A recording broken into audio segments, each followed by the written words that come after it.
करीब 50 round firing, गाड़ी पर गोलियों के निशान, सरेआम आईएनएलडी नेता का मर्डर। खून से लथपथ इस मंजर ने हरियाणा की कानून व्यवस्था को सवालों के घेरे में डाल दिया। इंडियन नेशनल लोक दल के प्रदेश अध्यक्ष नफे सिंह राठी की सरेराह हत्या हुई तो हरियाणा में सियासी भूचाल आ गया। लेकिन अब इस मामले में नया मोड़ आ गया है। जिस बात का शक जताया जा रहा था वैसा ही कुछ देखने को मिल रहा है, क्योंकि अब राठी हत्याकांड के तार लंदन से जुड़ गए हैं। दरअसल लंदन में बैठे कुख्यात गैंगस्टर कपिल सांगवान उर्फ नंदू ने नफे सिंह राठी की हत्या कराने की जिम्मेदारी ली है। कपिल सांगवान की ये सोशल मीडिया पोस्ट देखिए, जो इस बात की तस्दीक कर रही है कि उसी के इशारे पर दिन दहाड़े नफे सिंह राठी को गोलियों से भूनकर मौत के घाट उतार दिया गया। गैंगस्टर कपिल सांगवान ने हजारों किलोमीटर दूर बैठकर एक ऑर्डर दिया और उसके गुर्गों ने नफे सिंह पर गोलियां बरसाकर उनकी जान ले ली। कपिल सांगवान ने सोशल मीडिया पोस्ट डालकर हत्या की जिम्मेदारी लेने के साथ ही इसके पीछे की वजहों का भी खुलासा किया है। उसने अपने सोशल मीडिया पोस्ट में लिखा, जो इस रविवार को नफे सिंह राठी का मर्डर हुआ वो मैंने करवाया है। उसकी वजह नफे सिंह और मंजीत महाल की गहरी दोस्ती है। मंजीत महाल के भाई संजय के साथ प्रॉपर्टी कब्जा करने का काम करता था। जो भी मेरे दुश्मन के साथ हाथ मिलाएगा उसका अंजाम यही होगा। मेरे जीजा और मेरे दोस्तों के मर्डर में इसने महाल को सपोर्ट किया था। जो भी मेरे दुश्मनों को सपोर्ट करेगा मैं उसके दुश्मनों को सपोर्ट करूंगा और पूरी 50 गोलियां उसका इंतजार करेंगी। नफे सिंह राठी ने पावर में होकर जितने लोगों की हत्या और प्रॉपर्टी कब्जा की ये पूरे बहादुरगढ़ को पता है, लेकिन कोई कुछ नहीं बोल पाया। इसकी पावर में होने की वजह से ये जो पुलिस इतनी एक्टिव है, मेरे जीजा और दोस्तों के मर्डर पर इतनी एक्टिव होती तो मुझे ये करने की जरूरत नहीं पड़ती। अब आपको कपिल सांगवान उर्फ नंदू की क्राइम कुंडली भी बताते हैं। कपिल के खिलाफ रंगदारी, उगाही और आर्म्स एक्ट के कई मामले दर्ज हैं। 2014 में आर्म्स एक्ट के मामले में गिरफ्तार कर उसे जेल भेज दिया गया था। जेल में भी वो अपनी गैंग के जरिए दहशत फैलाकर उगाही करता था। इसके बाद कुछ सालों में वो पैरोल पर जेल से बाहर आया था। इसके बाद पैरोल पर बाहर आने के बाद वो लंदन भाग गया और अब वहीं से अपनी गैंग चला रहा है। वैसे राठी हत्याकांड के पीछे पहले से ही ब्रिटेन में बैठे गैंगस्टर कपिल सांगवान पर शक की सुई घूम रही थी, क्योंकि वो पहले भी इस तरह की राजनीतिक हत्याएं करा चुका है। अब कपिल सांगवान के कबूलनामे के बाद हरियाणा पुलिस इसकी जांच में जुट गई है। Bureau report, Republic Bharat.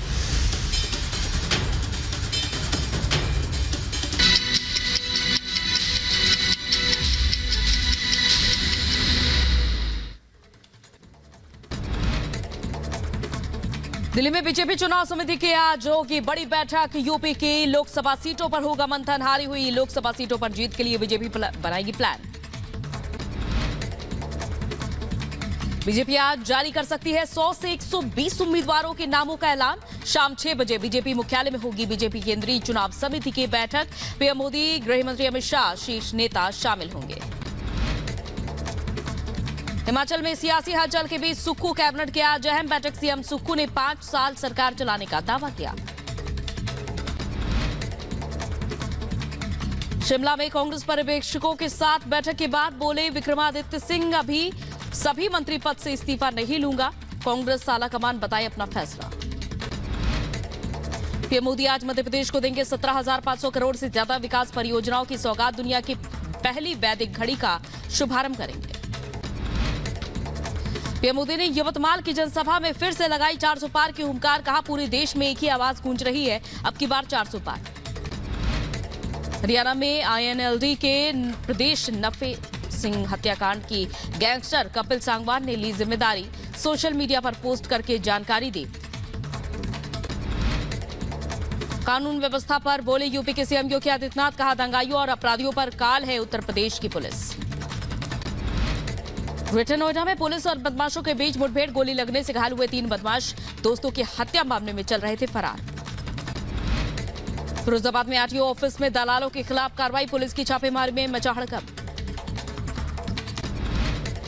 UP के मऊ में दबंगों का कहर। कचहरी परिसर में असलहा लेकर घुसे 2 से 3 बदमाश। वकीलों ने बदमाशों को पकड़कर पुलिस के हवाले किया। कचहरी में सुरक्षा पर उठे सवाल। उत्तराखंड के देहरादून में खाई में गिरी बेकाबू कार, 6 लोगों की मौके पर मौत, एक घायल, इलाज जारी। यूपी में बुंदेलखंड एक्सप्रेस वे पर बड़ा हादसा, डिवाइडर से टकराई बाइक, एक ही परिवार के 4 लोगों की मौत, एक ही परिवार में।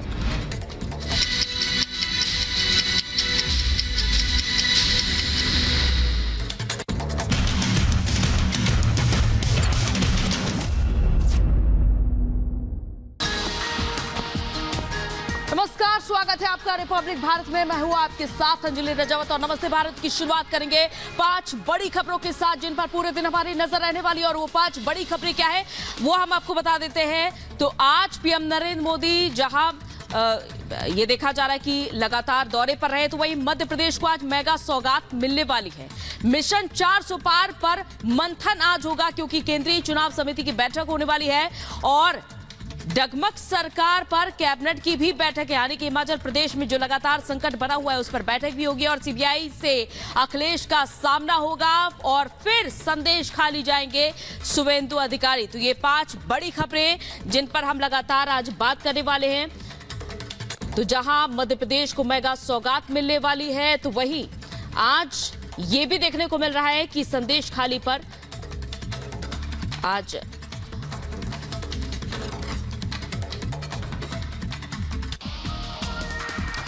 और सियासी हलचल के बीच आज सुक्खू कैबिनेट की बैठक होने वाली है, जहां ये देखा जा रहा है कि लगातार इस्तीफा देने का और वापस लेने का और फिर इस्तीफे से इनकार करने का जिक्र हो रहा है। तो वहीं असंतुष्ट विधायकों से पर्यवेक्षकों की बैठक जारी है। फिलहाल इस्तीफे पर जोर नहीं देंगे विक्रमादित्य को फाइनल फैसले का इंतजार है, क्योंकि कल हमने देखा था कि विक्रमादित्य ने सुक्खू सरकार पर हमला बोला था दिन में, और उन्होंने अपने मंत्री पद से इस्तीफा दे दिया था। शाम होते होते विक्रमादित्य ने अपना इस्तीफा वापस लेने की बात कही और एक बार फिर से उन्होंने कहा है कि वो इस्तीफे पर जोर नहीं देंगे। पहले वो देखेंगे कि मौजूदा सरकार का फैसला क्या होता है, आलाकमान फैसला क्या लेती है, और इसके बाद ही हम आगे निर्णय लेंगे। और सुक्खू सरकार पर मौजूदा स्थिति में ये देखा जा रहा है कि संकट लगातार बना हुआ है। तो वहीं इस बीच आज कैबिनेट की बैठक होनी है और असंतुष्ट एमएलए से पर्यवेक्षक मिले हैं और पर्यवेक्षकों से मिलने के बाद फिलहाल अब फाइनल डिसीजन क्या होता है ये फिलहाल देखना होगा, क्योंकि कांग्रेस में अभी भी मंथन जारी है और स्पीकर के पाले में सारी गेंद डाल दी गई है। तो देखिए, हिमाचल में सियासी हलचल चरम पर है।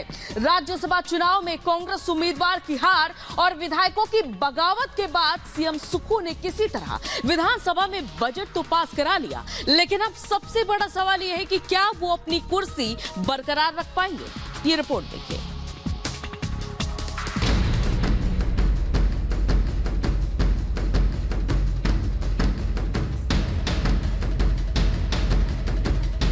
हमको ये कोई लेना देना नहीं है कि सरकार रहती है कि नहीं रहती है, हम पद पे रहते हैं कि नहीं रहते हैं। सियासी हलचल, सुक्खू पर संकट।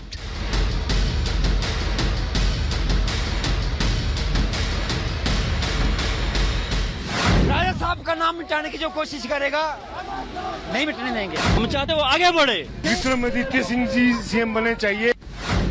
सरकार और साख बचा पाएंगे सुक्खू।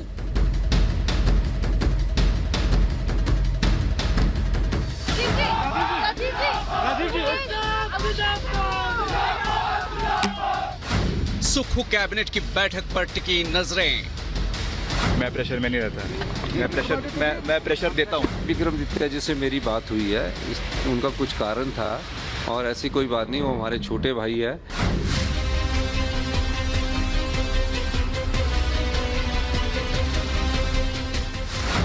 असंतुष्टों को मनाने में जुटे पर्यवेक्षक।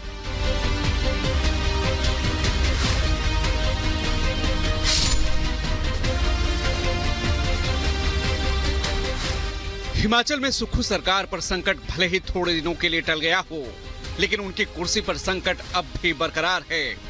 कांग्रेस नेता विक्रमादित्य सिंह के इस्तीफे और 6 विधायकों के बागी रुख ने कांग्रेस आलाकमान को विधायकों की बातें सुनने के लिए बैठने पर मजबूर कर दिया है। जिस तरह राज्यसभा चुनाव में कांग्रेस के 6 विधायकों ने 3 निर्दलियों के साथ मिलकर कांग्रेस उम्मीदवार अभिषेक मनु सिंघवी के खिलाफ क्रॉस वोटिंग की, उसने कांग्रेस आलाकमान को सख्ते में ला दिया और पार्टी हर हाल में सरकार बचाने के लिए अपना सब कुछ झोंकने को तैयार दिखी। दनादन असंतुष्टों के साथ पर्यवेक्षकों की बैठकें हो रही हैं और वहीं विक्रमादित्य सिंह ने साफ कर दिया है कि बैठक के नतीजों के अंतिम परिणाम आने तक वो अपने इस्तीफे पर जोर नहीं देंगे। भले ही सुक्खू कांग्रेस सरकार के 5 साल पूरे करने का दम भर रहे हों, सच तो यही है कि कांग्रेस आलाकमान ने मानो ये तय कर लिया है कि वो सरकार बचाने के लिए कुछ भी करने को तैयार है। हमारी सरकार सुरक्षित है, हमने क्या नीति बनानी उसके बारे में वो एडवाइस करते हैं। जो विधायक हैं क्या वो डिस्क्वालीफाई हो रहे हैं? ये मुझे नहीं पता। ड्रामा उनका खत्म है, मुझे उस सारी चीज को कुछ नहीं कहना है। आप बने रहिए, अगर बहुमत है आपके पास, मैं मुख्यमंत्री जी के प्रति व्यक्तिगत रूप से कभी कुछ नहीं कहता हूं। लड़ाई कुछ और तरह की है इस बात को लेकर के हम कह रहे हैं कि आपके पास बहुमत नहीं है और जब नहीं है तो आपको छोड़ देना चाहिए, इससे पहले पार्टी आपको निकाले। विक्रमादित्य सिंह को लेकर अटकलें हैं कि मंत्री पद से इस्तीफा देने के बाद अब अगर कांग्रेस आलाकमान ने उनकी बातें नहीं मानी, उनकी बातें नहीं सुनी गई तो वो बीजेपी के साथ जा सकते हैं। कल दिन भर विक्रमादित्य सिंह सुर्खियों में रहे। सुक्खू से भी ज्यादा उनके नाम की चर्चा होती रही क्योंकि माना जा रहा है कि महाराष्ट्र में शिंदे की तरह वो बड़ा खेल कर सकते हैं। लेकिन लंबी जद्दोजहद के बाद पर्यवेक्षकों ने उन्हें मनाने की कोशिश की। उनकी मां प्रतिभा सिंह ने भी बगावत का ठीकरा सुक्खू के सर फोड़ दिया। जहां तक मेरे इस्तीफे की बात है, मैंने अपना इस्तीफा वापस नहीं लिया है। मैंने ये कहा है कि मैं अपने इस्तीफे को जब तक ऑब्जर्वर्स की फाइनल आउटकम नहीं आता तब तक मैं उसको प्रेस नहीं करूंगा, उस पर इंसिस्ट नहीं करूंगा। देखिए, आप सब जानते हैं कि कुछ बातें जब से सरकार बनी है ठीक नहीं चल रही थी, तो हमने ये बार बार अपने हाई